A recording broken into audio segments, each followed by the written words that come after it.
నమస్కారం BTV news కి స్వాగతం. ముందుగా ముఖ్యాంశాలు. సీఎం చంద్రబాబు అధ్యక్షతన రెవెన్యూ శాఖ సమీక్ష. రాష్ట్రంలో రెవెన్యూ సేవలు మరింత సులభతరం కావాలని, చిక్కుముడులు లేకుండా చూడాలని అధికారులకు సీఎం స్పష్టీకరణ.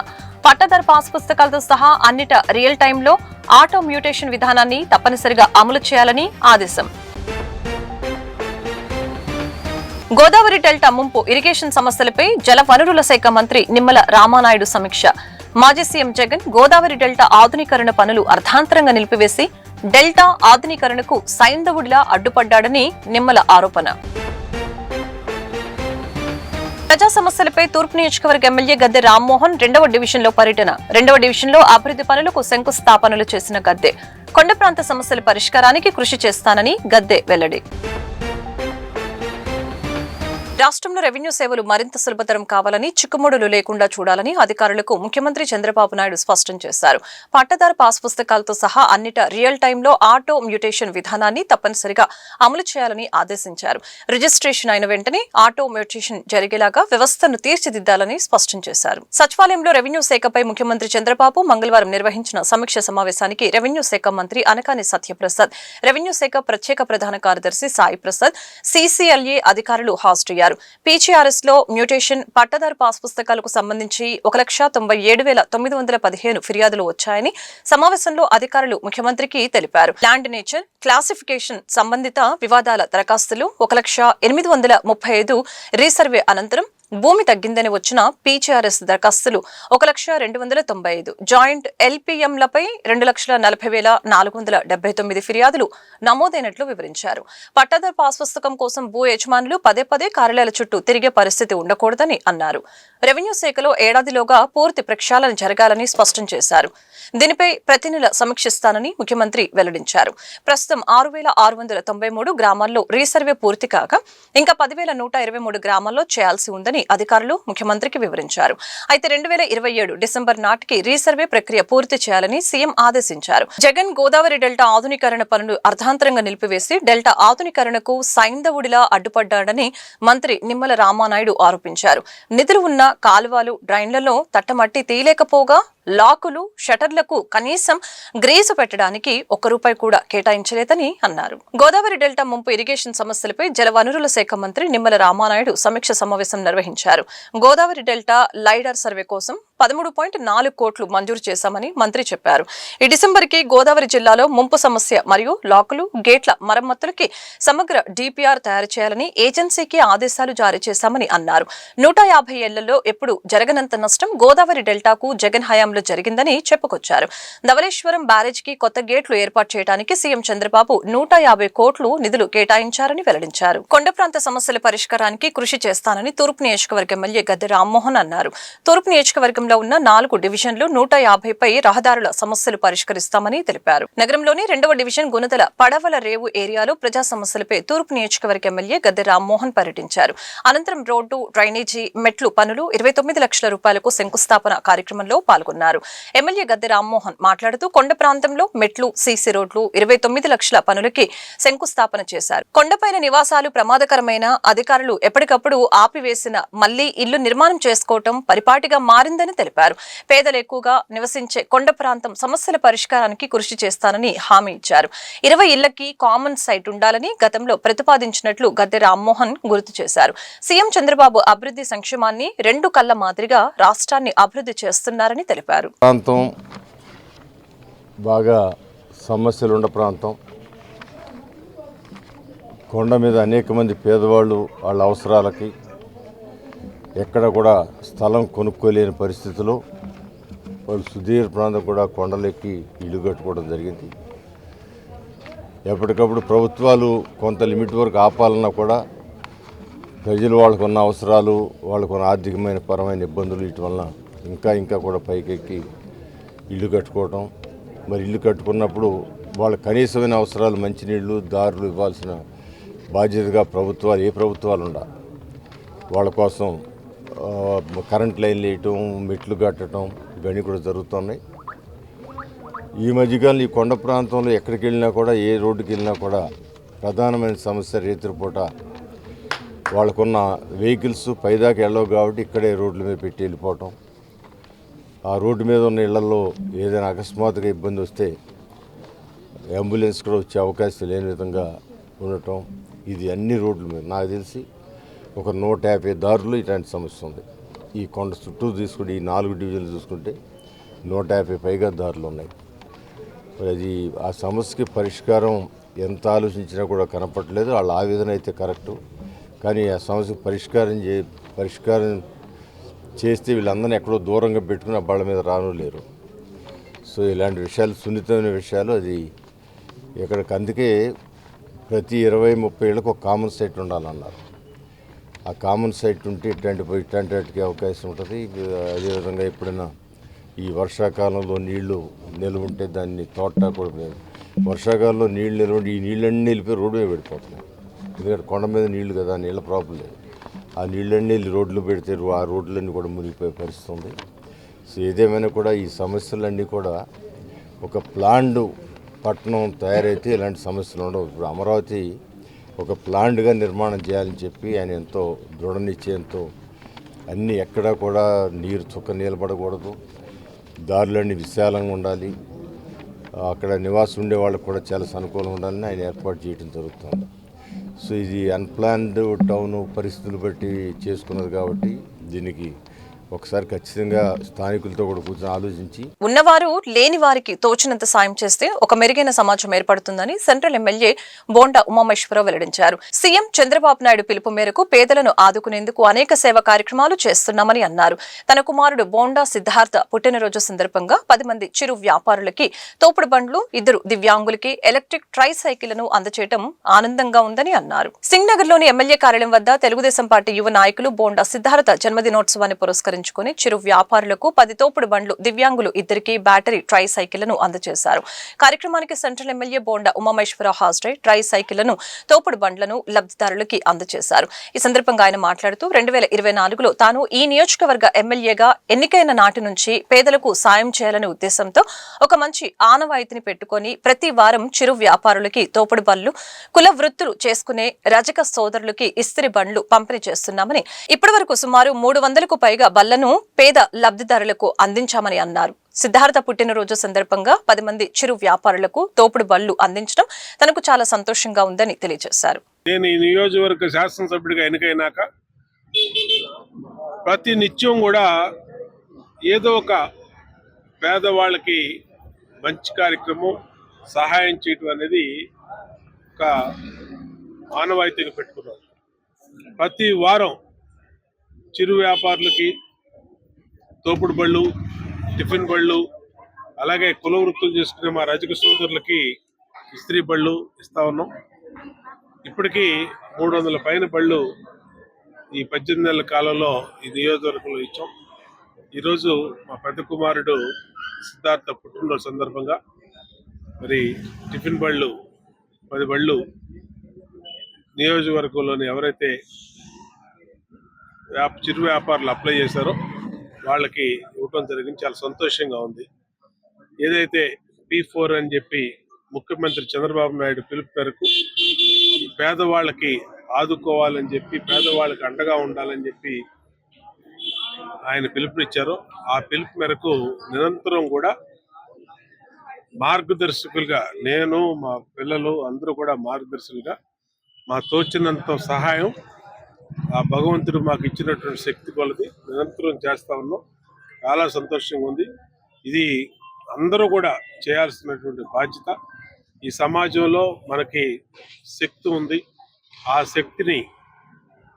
శక్తి లేని వాళ్ళకి ఎంతో కొంత అండగా, తోచినంత వరకు అండగా ఉంటే సమాజం మొత్తం ముందుకెళ్ళుద్ది, మెరుగైన సమాజం ఏర్పడుద్ది. కాబట్టి అందరూ కూడా దీనికి ఇప్పటికే చాలామంది మార్గదర్శకులుగా రిజిస్టర్ అయ్యి చాలామంది ముందుకొచ్చారు. వాళ్ళందరినీ అభినందిస్తూ ఉన్నాం. తప్పనిసరిగా ఇది ఒక మంచి కార్యక్రమం చేయాలని చెప్పి కోరుకుంటున్నాం. ఏదైతే గత 15 సంవత్సరాల నుంచి చేస్తున్న ఆనవాయితీయే ఈ సంవత్సరం కూడా పేదవాళ్ళకి, మరి ముఖ్యంగా వృద్ధులకు, వికలాంగులకు, విద్యార్థులకు, పేదవాళ్ళకి అందరికీ కూడా P4 విధానంలో ఎవరైతే సెంట్రల్ ఎమ్మెల్యే బోండా ఉమా గారికి వచ్చి మాకు ఈ సాయం చేయాలి అని చెప్పారో వాళ్ళందరికీ ఈరోజు నా తరపున నేను ఒక మార్గదర్శిగా నిలిచి వాళ్ళందరికీ కూడా తగిన సాయం చేసే విధంగా తోపుడు బండ్లు కానీ అదేవిధంగా దివ్యాంగులకు ట్రైసైకిల్స్ కానీ ఇవన్నీ డిస్ట్రిబ్యూట్ చేయడం జరుగుతూ ఉంది. చాలా సంతోషమైన పరిణామం. ఏదైతే ఇందాక ఉమా గారు చెప్పినట్టు ఆయన గెలిచినప్పటి నుంచి కూడా కాకుండా గతంలో ఆయన 2014 నుంచి గెలిచినప్పుడు కానీ ఇప్పుడు కానీ ప్రతి దాని ద్వారా ఎన్నో మంది యువకుల ఆలోచనతో ఈ విధంగా కొనసాగడం. మా కార్యకర్తలకు కానీ వాళ్ళకు కూడా మేము తెలియజేసేది ఒకటే, మీ పుట్టినరోజుల నాడు కానీ 90 రోజుల్లో ఈ P4 విధానంలో మీరు సొసైటీకి ఒక బెనిఫిట్ చేసే విధంగా చేయవలసిన సందర్భంగా సెంట్రల్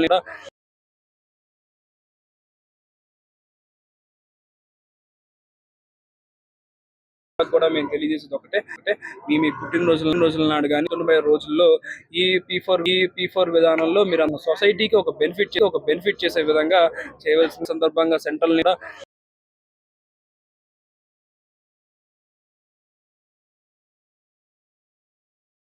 టీడీపీ యువనేత బోండా సిద్ధార్థ జన్మదిన వేడుకలు తమ స్వగ్రామం వద్ద జరిగాయి. పెద్ద సంఖ్యలో అభిమానులు అన్ని డివిజన్ల నుంచి నాయకులు, కార్యకర్తలు హాజరై ఆయనకు జన్మదిన శుభాకాంక్షలు తెలిపారు.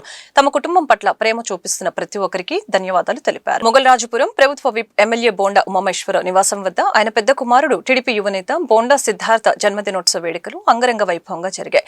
ఈ కార్యక్రమానికి ముఖ్య అతిథిగా టీడీపీ యువనేత బోండా రవితేజ హాజరై సిద్ధార్థతో కలిసి కేక్ కట్ చేయించి శుభాకాంక్షలు తెలిపారు.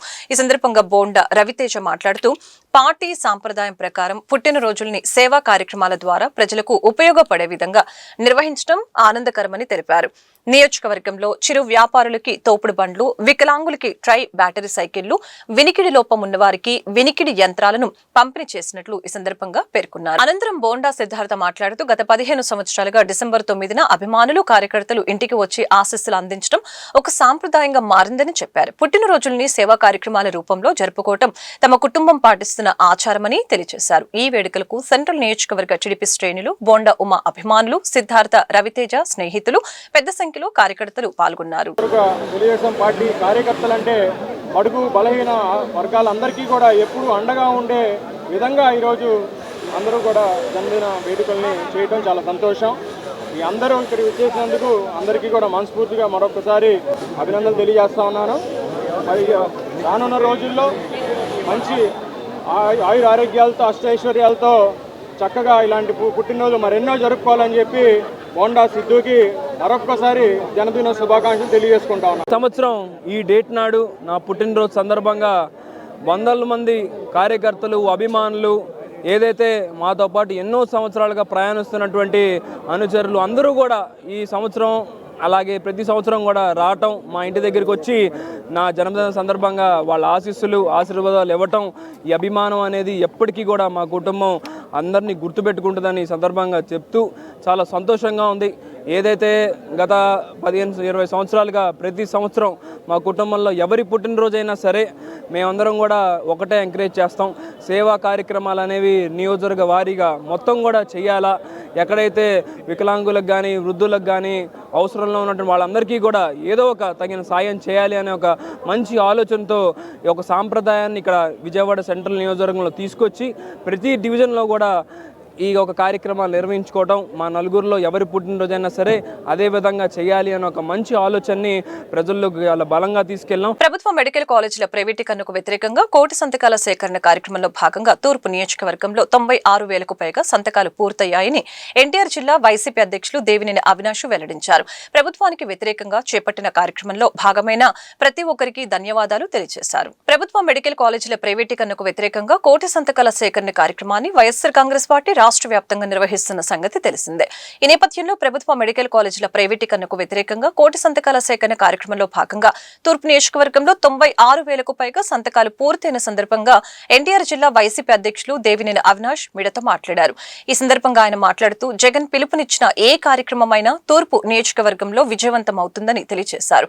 ఈ విషయాన్ని స్వయంగా జగన్ మెచ్చుకున్నారని తెలిపారు. రాష్ట్రంలో ఇప్పటి వరకు ఈ నియోజకవర్గమే మొదటి స్థానంలో ఉందని చెప్పారు. మెడికల్ కాలేజీలు ప్రైవేటీకరణ చేస్తే పేద విద్యార్థులకి మెడికల్ విద్య దూరం అవుతుందని ప్రజలందరూ కూడా స్వచ్ఛందంగా ముందుకు వచ్చి నిరసన తెలుపుతున్నారని చెప్పారు. ఈ సమావేశంలో డిప్యూటీ మేయర్, రాష్ట్ర, జిల్లా, నియోజకవర్గ స్థాయి పదవుల్లో ఉన్న నాయకులు, కార్పొరేటర్లు, డివిజన్ అధ్యక్షులు, ముఖ్య నాయకులు పాల్గొన్నారు. ఈ సమావేశం ఒక ముఖ్య ఉద్దేశం ఏదైతే వైఎస్ఆర్ కాంగ్రెస్ పార్టీ ఆధ్వర్యంలో మా నాయకుడు వైఎస్ జగన్మోహన్ రెడ్డి గారి ఒక నాయకత్వంలో అక్టోబర్ 10వ తారీఖు నుంచి కూడా ఈ కూటమి ప్రభుత్వం అధికారంలోకి వచ్చిన తర్వాత ఏదైతే పేద ప్రజానికం కోసం, పేద విద్యార్థుల కోసం జగన్మోహన్ రెడ్డి గారు ఒక మంచి ఆలోచనతో ఈ రాష్ట్రంలో 17 మెడికల్ కాలేజీలు నిర్మిస్తే ఈరోజు ఈ కూటమి ప్రభుత్వం అధికారంలోకి వచ్చిన తర్వాత వాళ్ళ కమిషన్ల కోసం, వాళ్ళ ఒక డబ్బుల కకృతి కోసం ఏదైతే ప్రైవేటు వ్యక్తుల చేతిలో ఏదైతే పెట్టాలని చెప్పి చూస్తుందో దానికి వ్యతిరేకంగా వైఎస్ఆర్ కాంగ్రెస్ పార్టీ ఆధ్వర్యంలో 1 కోటి సంతకాల కార్యక్రమం రాష్ట్ర వ్యాప్తంగా అక్టోబర్ 10వ తారీఖు నుంచి ప్రారంభించడం జరిగింది. అదేవిధంగా ఎన్టీఆర్ జిల్లాలో తూర్పు నియోజకవర్గంలో కూడా ప్రతి డివిజన్లో కానివ్వండి, ప్రతి బూత్ లెవెల్ నుంచి కూడా మా నాయకులు, మా కార్యకర్తలు వీళ్ళందరూ ఒక సహకారంతో ఏదైతే పార్టీ నిర్ణయించిన 60,000 సంతకాలు అయితే ఈ రోజుకి మా తూర్పు నియోజకవర్గంలో వైఎస్ఆర్ కాంగ్రెస్ పార్టీ ఆధ్వర్యంలో 96,000 సంతకాలు ఈరోజు తూర్పు నియోజకవర్గంలో ప్రజానికం ఆ ఒక్క దానికి వ్యతిరేకంగా, కూటమి ప్రభుత్వానికి వ్యతిరేకంగా వైఎస్ఆర్ కాంగ్రెస్ పార్టీకి మద్దతు ఇచ్చారని చెప్పిన సందర్భంగా చెప్తున్నాం. దాదాపుగా ఈ ఒక 2 నెలల కాలంలో మా నాయకులు కానివ్వండి, మా కార్యకర్తలు కానివ్వండి, ప్రతి ఒక్కరి గారా ప్రతి ఇంటికి గారు వెళ్తాం జరిగింది. ఇంటింటికి వెళ్ళి మేము చెప్పాము, ఇదిగోండి ఈ విధంగా కూటమి ప్రభుత్వం అన్యాయం చేస్తుంది. కూటమి ప్రభుత్వం జగన్మోహన్ రెడ్డి గారు ఏదైతే పేద ప్రజానికం కోసం, వాళ్ళ పిల్లల భవిష్యత్తు కోసం నిర్మిస్తే దాన్ని ఈరోజు వ్యతిరేకంగా ప్రైవేట్ వ్యక్తుల చేతుల్లో పెడుతున్నారని చెప్పిన ప్రతి ఒక్కరి గారు వివరిస్తే స్వచ్ఛందంగా మేము ఎక్కడ క్యాంపులు పెట్టినా, ఏ డివిజన్లో ఏ ఇంటి ముందుకు వెళ్ళినా స్వచ్ఛందంగా గతంలో మొన్న రాజ్యాంగం ప్రకారం ఏర్పడిన కార్పొరేషన్ కౌన్సిల్ హక్కులను వైఎస్ఆర్సీపీ ప్రభుత్వం అధికారంలోకి వచ్చాక హరించి వేసిందని TDP floor leader Nelibandla Balaswamy ఆరోపించారు. గత నెల 29న జరిగిన స్టాండింగ్ కమిటీ సమావేశానికి సంబంధించిన తీర్మానాలను దాదాపు నెల రోజులైనా ఇవ్వలేదని, టీడీపీ అడ్డుకుంటుందనే ఉద్దేశంతో మేయర్ ఛాంబర్లోనే వాటిని తొక్కి పెట్టారని విమర్శించారు. ఎన్టీఆర్ కాంప్లెక్స్, వస్త్రలత వంటి అనేక పార్కింగ్లను రెన్యూవల్ చేసే విషయంలో కూడా పెద్దెత్తున డబ్బులు చేతులు మారాయని బాలస్వామి ఆరోపించారు. ఎన్టీఆర్ జిల్లా టీడీపీ కార్యాలయంలో ఏర్పాటు చేసిన విలేకరుల సమావేశంలో TDP floor leader Nelibandla Balaswamy వైఎస్ఆర్సీపీపై తీవ్ర విమర్శలు గుప్పించారు. రాజ్యాంగం ప్రకారం ఏర్పడిన కార్పొరేషన్ కౌన్సిల్ హక్కులను వైఎస్ఆర్సీపీ ప్రభుత్వం అధికారంలోకి వచ్చాక హరించి వేసిందని ఆయన ఆరోపించారు. రోడ్లు, డ్రైన్లు, డివిజన్ల అభివృద్ధి వంటి పనులకు సంబంధించిన ప్రతిపాదనలకి కౌన్సిల్ కి పెట్టకుండా స్టాండింగ్ కమిటీలో ఉన్న 6 వైఎస్ఆర్సీపీ సభ్యులు, మేయర్ కలిసి ఆమోదించి ముందుకు వెళ్తున్నారని, దీని ద్వారా కౌన్సిల్ ప్రాముఖ్యతను తగ్గించి కౌన్సిల్ ని పూర్తిగా తొక్కివేస్తున్నారని బాలస్వామి ధ్వజమెత్తడం జరిగింది.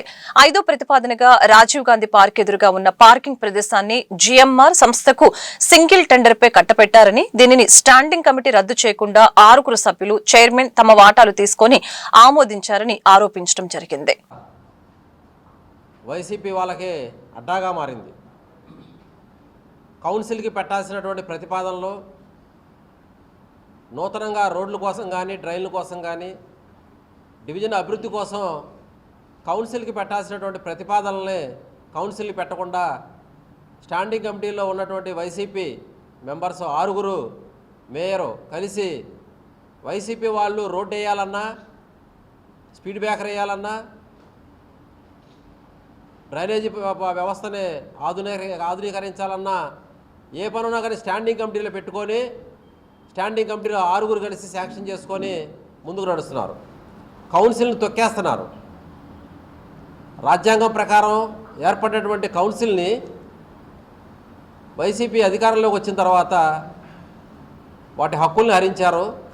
ఇప్పుడు స్టాండింగ్ కమిటీలో ప్రతిపాదనలు పెట్టుకొని వాళ్ళు 6 శాంక్షన్ చేసుకొని కౌన్సిల్ యొక్క ప్రాముఖ్యతను తగ్గిస్తున్నారు. ఇంకా కౌన్సిల్ ఎందుకు, ఇంకా మీరు అన్ని స్టాండింగ్ కమిటీలో పెట్టేసుకుంటే, అలా స్టాండింగ్ కమిటీలో పెట్టి టెండర్స్ చూసుకుంటే మొన్న ఎప్పుడు జరిగింది ఇది, పోయిన నెల ఇది జరిగింది 29/11/2025న స్టాండింగ్ కమిటీ మీటింగ్ జరిగితే దానిలో చిత్తు తీర్మానాలు నిన్నటి వరకు ఇవ్వాల. ఆ తీర్మానాలు ఇస్తే ఎక్కడా మళ్ళీ మేము అడ్డుకుంటామోనని చిత్తు తీర్మానాలు పోయిన 29న జరిగినటువంటి స్టాండింగ్ కమిటీలోనే చిత్తు తీర్మానాలు కూడా ఉంటాయి. వాటిని తొక్కిపెట్టి మేయర్ ఛాంబర్లో చిత్తు తీర్మానాలు ఇవ్వడానికి కూడా నెల రోజుల పైన పడుతుందంటే వీళ్ళ యొక్క పరిపాలన విజయవాడ నగరపాలక సంస్థలో ఎలా ఉందో ప్రజలు ఆలోచించాలి. వాళ్ళ ఇష్టానుసారంగా 5వ ప్రతిపాదన చూస్తే సింగిల్ టెండర్ యాక్సెప్ట్ చేశారు. జిఎంఆర్ఓలకి మొత్తం 7 టెండర్లు. ఏపీలో క్రీడలను క్రీడాకారులను కేపీ రావు అనే వ్యక్తి నాశనం చేశారని ఆంధ్రప్రదేశ్ కబడ్డీ అసోసియేషన్ కార్యదర్శి ఎలమంచలి శ్రీకాంత్ మండిపడ్డారు. గద్దె హరీష్ అనే వ్యక్తిని కేపీ రావు ప్రలోభపెట్టి తనపై ఫిర్యాదు చేయించారని ఆరోపించారు. తాను కోర్టు ఆదేశాల మేరకు ఏపీ కబడ్డీ అసోసియేషన్ సెక్రటరీ అయ్యానని, తనపై వచ్చిన ఆరోపణల విషయంలో ఎటువంటి విచారణకైనా సిద్ధంగా ఉన్నానని స్పష్టం చేశారు. కొడాలి పిచ్చేశ్వరరావు తనపై చేసిన ఆరోపణల్ని ఆంధ్రప్రదేశ్ కబడ్డీ అసోసియేషన్ కార్యదర్శి ఎలమంచలి శ్రీకాంత్ తీవ్రంగా ఖండించారు. బందర్ రోడ్లోని ఓ హోటల్లో ఏర్పాటు చేసిన విలేకరుల సమావేశంలో శ్రీకాంత్ మాట్లాడారు. కేపీ రావు తనపై నిరాధారమైన ఆరోపణలు ప్రచారం చేస్తున్నారని ఆరోపించారు. కొడాలి పిచ్చేశ్వరరావుకి ప్రస్తుతం కబడ్డీ అసోసియేషన్ లో ఎటువంటి ప్రాతినిధ్యం లేదని, ఆల్ ఇండియా కబడ్డీ ఫెడరేషన్ ఆయనను బ్యాన్ చేసిందని ఈ సందర్భంగా తెలిపారు. పట్టమట పోలీసులు తనను పిలిచి విచారించిన మాట వాస్తవమేనని, అయితే తనపై వచ్చిన ఆరోపణలకి సంబంధించిన ఆధారాలను తాను పోలీసులకు చూపించానని శ్రీకాంత్ చెప్పారు. పోలీసులు తమ వద్ద ఉన్న ఆధారాలు వాస్తవమని తెలుసుకొని తనను పంపివేశారని ఈ సందర్భంగా తెలిపారు. గద్దె హరీష్ అనే వ్యక్తికి కేపీ రావు ప్రలోభపెట్టి తనపై ఫిర్యాదు చేయించారని శ్రీకాంత్ ఆరోపించారు. 25 years బ్యాక్ ఇతన్ని ఏకేఎఫ్ అని సస్పెండ్ చేయబడ్డాడు. ఇతను కోర్టులో వెళ్ళి కూడా ఓడిపోయి ఆల్రెడీ లైఫ్ బ్యాన్ ఉన్న క్యాండిడేట్ ఏకేఎఫ్ఐలో, అలాగే ఆంధ్ర కబడ్డీ అసోసియేషన్లో కూడా. ఏ అసోసియేషన్లోనూ సభ్యుడు కూడా కాదు, మా జిల్లా అసోసియేషన్లో కూడా సభ్యుడు కాదు.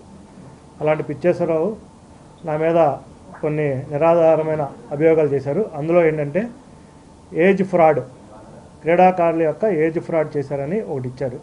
అలాగే రెండోది, ఈ మధ్యకాలంలో జరిగిన యువ సెలక్షన్ ట్రయల్స్లో మ్యాచ్ ఫిక్సింగ్ జరిగినాయని ఈ రెండు ఆధారంగా నా మీద ఎఫ్ఐఆర్ బుక్ చేయించడం జరిగింది. ఎఫ్ఐఆర్ అయినమాట వాస్తవం, కానీ దాని మీద నా దగ్గర ఇంతవరకు విచారణకు రాలేదు. నిన్న విచారణకు పిలవడంతో భాగంగా నేను మన పడమట పోలీసు వారి దగ్గరికి వెళ్ళడం జరిగింది. ఆ పోలీసు వారి దగ్గరికి వెళ్ళినప్పుడు ఏమేంటి అడిగారో అడిగితే నేను వాళ్ళకి రికార్డెడ్ ఎవిడెన్స్ ఏంటంటే ఎవరైతే ఆధార్ కార్డులను తప్పు అని చెప్తున్నారో వాళ్ళందరికీ కూడా అక్కడ సబ్మిట్ చేయడం జరిగింది. నేను 2024లో కోర్టు ఆర్డర్ ద్వారా సెక్రటరీగా అయ్యాను. ఆయన ఎఫ్ఐఆర్లో కూడా అదే రాశారు. 2024 నుంచి 25 దాకా ఆడిన ప్లేయర్స్ అందరూ కూడా గతంలోనే కోర్టు ఆర్డర్ ద్వారా ఆంధ్రప్రదేశ్ గవర్నమెంట్సే సెలక్షన్ చేయబడి ఆడిన ఉన్న క్రీడాకారులే. ఎక్కడా కూడా మా ఆంధ్ర కబడ్డీ అసోసియేషన్ సభ్యులం కానీ ఎవరం కూడా ఎక్కడ ప్రలోభాలకు కానీ ఎక్కడ ఇది కాకుండా నిక్కచ్చిగానే సెలక్షన్స్ చేసి క్రీడాకారులు పంపించడం జరుగుతుంది. దాని ద్వారానే మనకి రిజల్ట్స్ కూడా రావడం జరుగుతుంది. ఈ మధ్యకాలంలో ఖేలో ఇండియాలో మెడల్సే కానీ, లేకపోతే బీచ్ కబడ్డీలో మెడల్సే కానీ, అలాగే భారతదేశానికి ప్రాతినిధ్యం వహించడం కానీ జరుగుతుంది. ఇక్కడ రీసెంట్గా నేను ఒకటి చెప్పాల్సింది ఏంటంటే, భారతదేశానికి ఆడిన గద్దె హరీష్ అనే కుర్రవాడు ఈ మధ్య యూత్ ఏషియన్ గేమ్స్ ఆడి రావడం జరిగింది. అతనికి రాగానే నువ్వు మా అసోసియేషన్లోకి వస్తే నేను సీఎం గారి దగ్గర తీసుకెళ్ళి పారితోషికాలు ఇప్పిస్తాం, లేకపోతే నీ మీద కంప్లైంట్లు పెడతాం. ఇలాంటి సంస్కృతికి అలవాటు పడ్డారు. ఎన్నాళ్ళు ఏంటంటే ఫైటింగ్ అసోసియేషన్స్ మధ్య ఉండేవి, ఇప్పుడు క్రీడాకారుల దాకా వెళ్ళారు. అది ఇప్పుడు ఒకవేళ వాళ్ళు నిజంగా తప్పు చేస్తే క్రీడాకారుడు అనేవాడు క్రీడాకారుడిని పనిష్మెంట్ చేయడానికి మాకు ఇస్తే మేము సస్పెండ్ చేస్తాం అసోసియేషన్ ఒక కమిటీ వేసి. అలా కాకుండా నా మీద ఎఫ్ఐఆర్ పెడితే నేను తీసుకెళ్ళి చూపించడం జరిగింది. చూపించిన తర్వాత మీరు మళ్ళీ ఎప్పుడన్నా ఎంక్వైరీకి పిలిస్తే రావాలని అని చెప్పి పంపించడం జరిగింది. దానికి అరెస్ట్ అని మీడియాలో ఏంటంటే నన్ను డీఫేమ్ చేయడం కోసం చేశారు. దీని మీద నేను చట్టపరంగానే నేను ఎవరెవరికైతే లీగల్ నోటీసులు ఇవ్వాలో ఏం చేయాలో చట్టపరంగానే యాక్షన్ తీసుకుంటాను. అలాగే ఇంకొకసారి చెప్తున్నాను, ఇలాంటి ఉడత భయపడలకి నేను అసలు భయపడే టైప్ కాదు. నేను ఈ అసోసియేషన్లోకి వచ్చినప్పటి నుంచి కూడా ఇలాంటి బెదిరింపులు చాలా చూసే, ఇలాంటి కేపీ రావు లాంటి చాలామంది చూసొచ్చాను. కేపీ రావు చరిత్ర ఏంటంటే, రాష్ట్ర వ్యాప్తంగా పనిచేసిన కాంట్రాక్ట్ 2 ఏఎన్ఎంలు ఎదుర్కొంటున్న సమస్యల్ని పరిష్కరించాలని national health mission JAC chairman D Dayamani కూటమి ప్రభుత్వాన్ని డిమాండ్ చేశారు. ఏఎన్ఎంల సమస్యల్ని పరిష్కరించడంలో ప్రభుత్వం నిర్లక్ష్య వైఖరి అవలంబిస్తుందని ఆగ్రహం వ్యక్తం చేశారు. ప్రభుత్వం వెంటనే చర్యలు తీసుకుని సమస్యల పరిష్కారం చేయాలని, లేకుంటే పెద్ద ఎత్తున ఉద్యమాలకి పిలుపునిస్తామని హెచ్చరించారు. రాష్ట్రంలో ఏఎన్ఎంలు ఎదుర్కొంటున్న సమస్యల పరిష్కారం కోసం రాష్ట్ర వ్యాప్తంగా పనిచేసిన కాంట్రాక్ట్ 2 ఏఎన్ఎం యూనియన్ ఆధ్వర్యంలో అలంక ధర్నా చౌకలో నిరసన కార్యక్రమం నిర్వహించడం జరిగింది. ఈ కార్యక్రమంలో national health mission JAC chairman D Dayamani, AP ANM2 union అధ్యక్షురాలు ఎం స్వాతి, ప్రధాన కార్యదర్శి రవీనా జ్యోతి, కోశాధికారి నారాయణమ్మ తదితరులు పాల్గొని మాట్లాడారు. రాష్ట్రంలో ANMలు అనేక సమస్యలు ఎదుర్కొంటున్నారని చెప్పారు. ANMలపై యాప్ల భారం, ఒత్తిడి తగ్గించాలని, గతంలో మాదిరి యూనిఫామ్ అలవెన్స్లు చెల్లించాలని, ఇంకా అనేక సమస్యలు ANMలు ఎదుర్కొంటున్నారని, వారి సమస్యల పరిష్కారానికి సత్వరమే ప్రభుత్వం చర్యలు తీసుకోవాలని డిమాండ్ చేశారు. లేకుంటే పెద్ద ఎత్తున ఉద్యమాలకి పిలుపునిస్తామని హెచ్చరించారు. NHM జేఏసీ చైర్మన్ ఈ రోజు ధర్నా చౌకుల్లో రాష్ట్రంలో ఉన్న సెకండ్ ANMs అంతా కలిసి రాష్ట్ర వ్యాప్తంగా 26 జిల్లాల నుంచి ANMs అంతా వచ్చి ఇక్కడ ధర్నా నిర్వహించడం జరుగుతుంది. కారణం, ఇప్పటికే గత 20 సంవత్సరాలుగా వీళ్ళు విధులు నిర్వహిస్తూ చాలా వేతనాలతో పనిచేస్తూ ఉన్నారు. మరి వీళ్ళు అపరిష్కృతంగా ఉన్న సమస్యలు పరిష్కరించమని వాళ్ళ కేడర్ సంఘంగా NHM జేఏసీగా పలుమార్లు ఇప్పటికే రాష్ట్ర ప్రభుత్వానికి, ఉన్నతాధికారులకు విన్నవించిన ఎలాంటి ప్రయోజనం లేని కారణంగా ఈ రోజు వాళ్ళ యొక్క సమస్యల పరిష్కారం కోసం ధర్నా చౌకలో ఒక నిరసన కార్యక్రమాన్ని, ధర్నాన్ని నిర్వహించడం జరుగుతుంది. ఇప్పటికైనా రాష్ట్ర ప్రభుత్వం, ఉన్నతాధికారులు స్పందించి 20 సంవత్సరాలుగా పనిచేస్తున్న సెకండ్ ANMs యొక్క సర్వీస్ ని, వయసుని పరిగణలోకి తీసుకుని వాళ్ళందరినీ రెగ్యులర్ చేయాలి. అదే విధంగా వర్క్ అడ్జస్ట్మెంట్ పేరుతో సుదీర్ఘ ప్రాంతాలకి వాళ్ళని వేశారు. వెంటనే వాళ్ళ యొక్క పాత ప్లేస్ లోకి వాళ్ళని రిటర్న్ తీసుకురావాలనేది మేము డిమాండ్ చేస్తూ ఉన్నాం. అదే విధంగా HR పాలసీని అమలు చేయాలి కేంద్ర ప్రభుత్వ గైడ్ లైన్స్ ప్రకారం. అదే విధంగా ఎవ్రీ ఇయర్ 5% ఇంక్రిమెంట్ అనేది ఇవ్వాలి, అది ఇవ్వడం లేదు. గతంలో 11వ PRCలో మాకు కూడా నమస్తే, నా పేరు కె రవీనా జ్యోతి, సెకండ్ ANM రాష్ట్ర అధ్యక్షురాలిని. మేము గత 20 సంవత్సరాల నుంచి కాంట్రాక్ట్ గా పనిచేస్తున్నాము. మేము మొదట రోగి కళ్యాణ సమితిలో జాయిన్ అయినాము. అప్పటి నుంచి తర్వాత మమ్మల్ని ఇయర్ పర్ ఇయర్ కాంట్రాక్ట్ గా మార్చారు. రెగ్యులర్ కాంట్రాక్ట్స్, అన్ని కాంట్రాక్ట్లు ఉన్నా కూడా యూరోపియన్ కాంట్రాక్ట్ వాళ్ళను రెగ్యులర్ చేశారు. మా సెకండ్ ANMs నుంచి మాత్రము 20 సంవత్సరాలుగా మాత్రం వెట్టి చాకరీ చేయించుకుంటున్నారు, రెగ్యులర్ చేయలేదు. వేతనం కూడా చాలనంతగా ఉంది. ఇప్పుడు ప్రస్తుతం వేతనం అయితే 21,339 రూపాయలు మాత్రమే గవర్నమెంట్ చెల్లిస్తుంది మాకు. ఇంతకుముందు సెంట్రల్ గవర్నమెంట్ కూడా మాకు శాలరీస్ ఇచ్చేది. సెంట్రల్ గవర్నమెంట్ శాలరీస్ తీసేసి ఏపీ స్టేట్ గవర్నమెంట్ మాత్రమే మాకు శాలరీస్ ఇస్తున్నారు. ఏపీ స్టేట్ తీసేసి సెంట్రల్ మాత్రమే ఇస్తున్నారు. కాకపోతే మాకు మేము చేసే 60 యాప్లకు మాకు ఇన్సెంటివ్ లేవు. MLHPలు ఈ మధ్యన కొత్తగా జాయిన్ అయినారు. వాళ్ళకు మాత్రం మా ఆర్సెచ్ అమౌంట్ అంతా తీసి వాళ్ళకి ఇన్సెంటివ్ గా 15,000 పర్ మంత్ 15,000 వాళ్ళకి ఇస్తున్నారు. మేము చేసే 60 యాప్లు ఒకటే, వాళ్ళు చేసే యాప్స్ ఒకటే, కానీ ఇచ్చే సెకండ్ ANM యాప్స్ మొత్తం వాళ్ళకే ఇన్సెంటివ్లు ఇస్తున్నారు. మాకు సమాన పనికి సమాన వేతనం అడుగుతున్నాము. ఒక రెగ్యులర్ ANMకు ఉండే సమాన పనికి సమాన వేతనం మాకు కూడా చెల్లించాలని కోరుతున్నాము ఈ ప్రభుత్వాన్ని. ఈ ప్రభుత్వమైన మా పైన జాలి చూపించి మమ్మల్ని రెగ్యులర్ చేయవలసిందిగా. సెకండ్ ANM గా కడప జిల్లాలో పనిచేస్తున్నాను సార్. దాదాపు 19 ఏళ్ల నుంచి మేము వర్క్ చేస్తున్నాం. మాకు చాలా తక్కువ జీతంతో పని చేస్తున్నాం. నా వయసు ఇప్పుడు 55 సంవత్సరాలు. ఇంతవరకు మేము ఒక 20,000తోనే పని చేస్తున్నాం. మాకు ఎలాంటి బెనిఫిట్స్ లేవు సార్. మా పిల్లలకు సరిగా చదువులు చెప్పుకోవడానికి లేదు. ఇంట్లో ఆరోకొర బతుకు సార్ మాది. పేరుకు మాత్రమే గవర్నమెంట్ ఉద్యోగం గాని మాకు ఎలాంటి పనికి పారితోషికం అన్నట్లుగా ఉంది సార్ మా పరిస్థితి. ఇప్పుడైనా మాకు గవర్నమెంట్ ఏదో ఒక న్యాయం చేయాలని కోరుతున్నాం. మాకు రెగ్యులర్ చేయండి, మా జీవితాలను కాపాడండి సార్, మా కుటుంబాలను కాపాడండి, ఇదే కోరుకుంటున్నాం. మోడీ ప్రభుత్వం కార్మిక వ్యతిరేక విధానాలతో కార్మిక హక్కులను కాలరాస్తుందని CITU ప్రధాన కార్యదర్శి కె దుర్గారావు వెల్లడించారు. కార్మికులకు వ్యతిరేకంగా కేంద్రం ప్రవేశపెట్టిన 4 లేబర్ కోడ్లను రద్దు చేయాలని డిమాండ్ చేశారు. విశాఖలో జనవరి 4న జరిగే CITU అఖిల భారత మహాసభలను జయప్రదం చేయాలని కోరారు. BRTS రోడ్లోని CITU కార్యాలయంలో CITU ప్రధాన కార్యదర్శి కె దుర్గారావు ఆధ్వర్యంలో మీడియా సమావేశం నిర్వహించడం జరిగింది. ఈ సమావేశంలో దుర్గారావు మాట్లాడుతూ కేంద్ర రాష్ట్ర ప్రభుత్వాలు కార్మిక వ్యతిరేక విధానాలని అవలంబిస్తున్నారని తెలియజేశారు. జనవరి 4న విశాఖలో అఖిల భారత CITU మహాసభలో కేంద్ర రాష్ట్ర ప్రభుత్వాలు అనుసరిస్తున్న కార్మిక వ్యతిరేక విధానాలపై చర్చ జరుగుతుందని తెలిపారు. పెద్ద ఎత్తున కార్మికులు హాజరై ఈ కార్యక్రమాన్ని జయప్రదం చేయాలని అన్నారు. అనంతరం మహాసభల పోస్టర్ ని ఆవిష్కరించారు.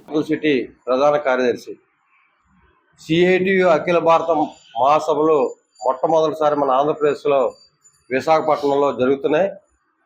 ఈ నెల 31న ప్రారంభమై జనవరి 4వ తారీఖున విశాఖపట్నంలో లక్షలాది మందితో ప్రదర్శన బహిరంగ సభ జరగబోతుంది.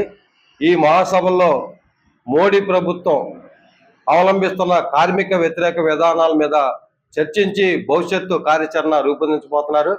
మోడీ ప్రభుత్వం వచ్చిన తర్వాత ఇవాళ కార్మికుల హక్కులను కాలరాస్తూ 4 లేబర్ కోడ్లు తీసుకొచ్చి ఇవాళ కార్మికుల హక్కులను కాలరాసే పద్ధతులు ఈ కార్మిక చట్టాలు ఉన్నాయి. ఈ 4 లేబర్ కోడ్లు కూడా బడా కంపెనీల యజమానులకు అనుకూలంగా ఉండటంతో ఇవాళ కార్మికులు శ్రమ దోపిడీకి గురవుతున్నారు. అందుకే కార్మిక వర్గం అంతా కూడా ఐక్యంగా రాబోయే రోజుల్లో పోరాటాలు చేయాలని చెప్పని ఇప్పటికే భవిష్యత్తులో ఆల్ ఇండియా కమిటీలను కూడా కూర్చొని పిలుపునివ్వబోతున్నాయి. కేంద్రంలో బీజేపీ ప్రభుత్వం అవలంబిస్తున్న కార్మిక వ్యతిరేక విధానాల్ని ఇవాళ రాష్ట్రంలో తెలుగుదేశం కూటమి ప్రభుత్వం తప్పకుండా అమలు చేస్తే ఇవాళ ఈ ఆంధ్రప్రదేశ్లో 8 గంటల పని. ముఠా వర్కర్స్ యూనియన్ సెక్రటరీ. అఖిల భారత మహాసభలు మొట్టమొదటిసారిగా మన ఆంధ్రప్రదేశ్లో విశాఖపట్నంలో జరుగుతూ ఉన్నాయి. దాదాపు 31వ తారీఖు నుంచి జనవరి 4వ తారీఖు వరకు ఈ మహాసభలు అన్ని రాష్ట్రాల నుంచి కార్మిక ప్రతినిధులు వస్తారు. కార్మిక ప్రజలతో పాటు అన్ని రాష్ట్రాలతో పాటు ప్రపంచ దేశాల నుంచి కూడా వస్తున్నారు. ఒక 20 దేశాల నుంచి కార్మిక ప్రతినిధులు వస్తూ ఉన్నారు. ఈ మహాసభలో కార్మిక సమస్యల మీదే చర్చించి తన మీద తన కుటుంబం మీద పోలీసులు కక్షపూరితంగా కేసులు పెట్టి శారీరకంగా మానసికంగా వేధింపులకి గురి చేస్తున్నారని Cherusri Mother Teresa charitable trust founder Mudineni Narimani కార్యదర్శి ముదినేని దుర్గానాయుడు ఆరోపణలు చేశారు.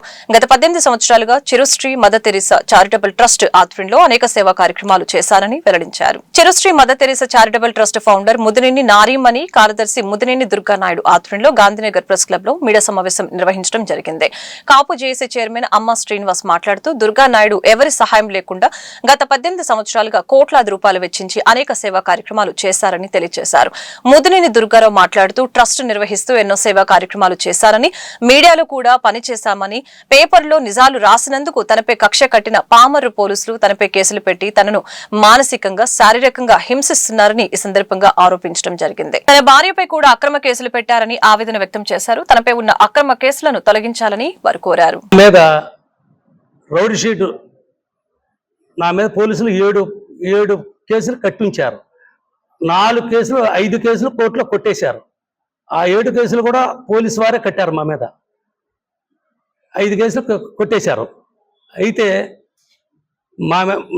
నా భార్య పెళ్ళి 2003 అంటే చెప్పొచ్చో చెప్పకూడదు చెప్తున్నాను.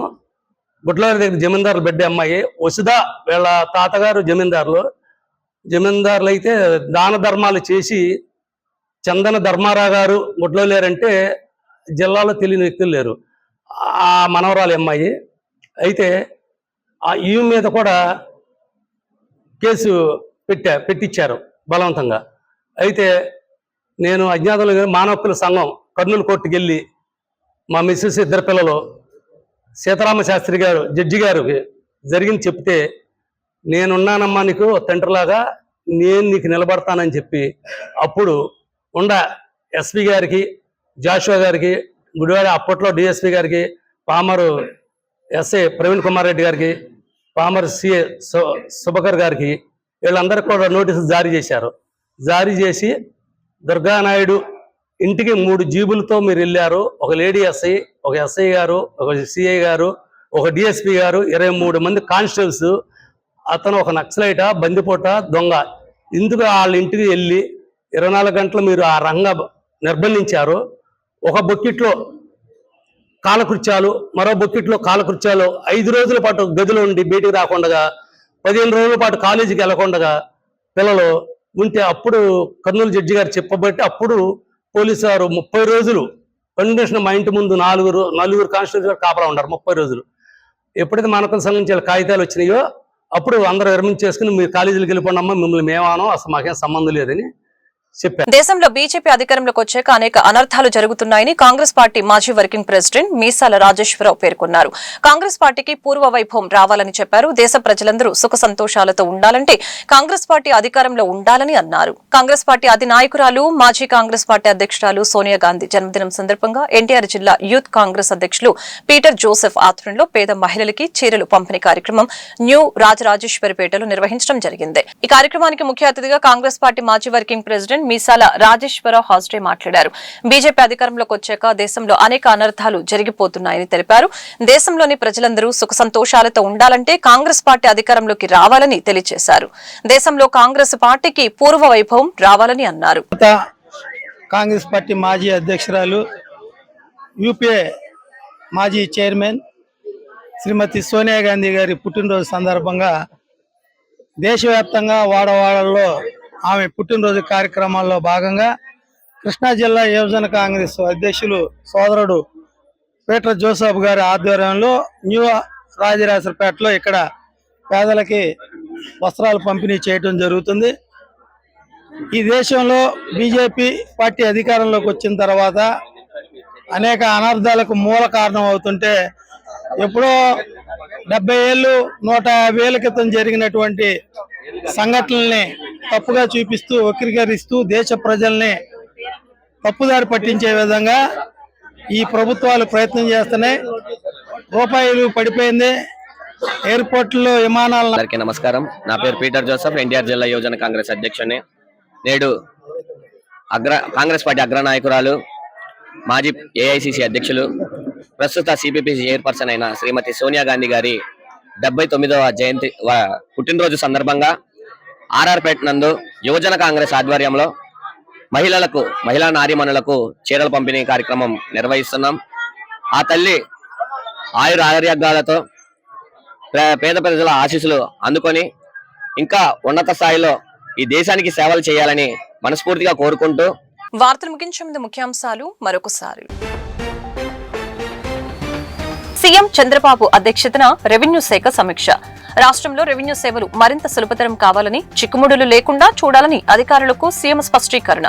పట్టాదారు పాస్ పుస్తకాలతో సహా అన్నిట రియల్ టైంలో ఆటో మ్యూటేషన్ విధానాన్ని తప్పనిసరిగా అమలు చేయాలని ఆదేశం.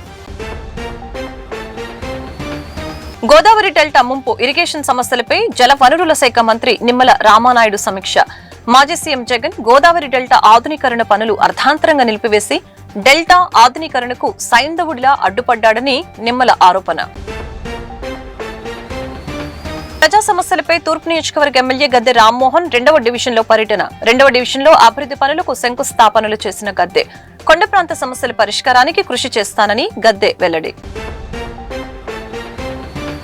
ఈ వార్తలు ఇంతటితో సమాప్తం. మరొక బులెటిన్ మళ్ళీ కలుద్దాం. నమస్కారం.